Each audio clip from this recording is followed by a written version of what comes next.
Bonjour mes petits, j'espère que vous allez bien. Aujourd'hui, on va voir une leçon de conjugaison. Notre leçon de ce jour s'appelle, ou bien sous le titre, les trois époques du temps. On va savoir, ça veut dire quoi, les trois époques du temps. Alors suivez avec moi, soyez attentifs et la leçon, bien le cours, soit assez facile bien sûr et assez compréhensif. Ben, je découvre et je comprends. A. Hier, j'ai visité ma tante. B. Maintenant, j'ai une leçon de conjugaison. C. Demain, je ferai une leçon d'orthographe. Donc, hier, j'ai visité ma tante. Ce n'est pas ce jour-là, ce n'est pas le jeudi. Hier, c'était le mercredi. Donc, c'est un jour qui a déjà passé. On dit c'est le passé. D'accord? Maintenant, j'ai une leçon de conjugaison. C'est-à-dire, en ce moment-là, aujourd'hui, le jeudi, j'ai une leçon de conjugaison. Demain, je ferai une leçon d'orthographe. Demain, c'est le vendredi, par exemple. Ce n'est pas encore arrivé. D'accord? C'est une action qui n'est pas encore arrivée. C'est-à-dire, hier, c'est avant, maintenant, c'est en ce moment-là, et demain, c'est après. Ça, c'est le futur. Demain indique le futur. Maintenant indique le présent. Et hier indique le passé. C'est quelque chose qui a déjà passé et puis qui a terminé. C'est bon, c'est déjà fait. D'accord? J'ai visité ma tante et c'est bon, maintenant je suis à la maison. D'accord? Alors, par exemple, regardez, avant, bien, avant, nous sommes bébés. Puis après, ou bien maintenant, vous êtes des enfants. Et après, vous serez des adultes. Des gens qui sont matures et tout. D'accord? Donc, ce n'est pas encore arrivé. Ça, c'est le futur. D'accord? Maintenant, c'est le présent. Et avant, c'est le passé. Vous n'êtes plus des bébés.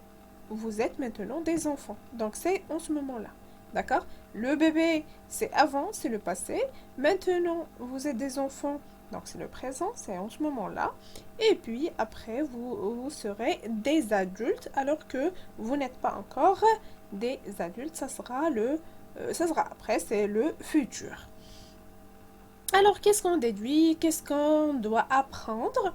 Le temps est divisé en trois, passé, présent et futur. Il y a des mots, bien sûr, qui nous aident à indiquer le temps. Comme quoi? Comme par exemple autrefois, hier, il y a longtemps, la semaine dernière, tous ces mots, etc. Tous ces mots nous indiquent le passé. Une fois que vous voyez ou bien vous trouvez ces mots ou bien l'un de ces mots dans une phrase, vous comprenez que c'est du passé, c'est-à-dire c'est avant. C'est déjà fait, c'est déjà terminé. D'accord?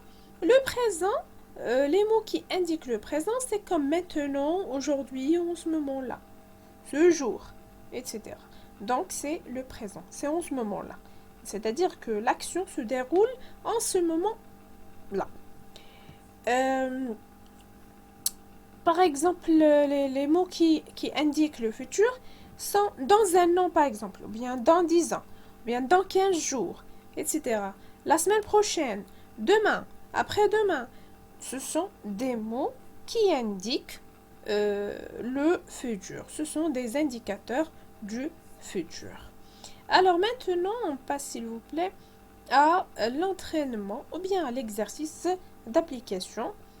Je vous propose d'indiquer le temps de chaque phrase et écris-le. C'est-à-dire, dans ces points-là, on va choisir soit c'est le passé, le présent ou le futur. Ça dépend de la phrase qu'on a. Alors, A, aujourd'hui, c'est la rentrée. B, hier, je suis allée à la piscine. C, quand je serai grand, je serai un médecin. D, la semaine prochaine, nous partirons en vacances.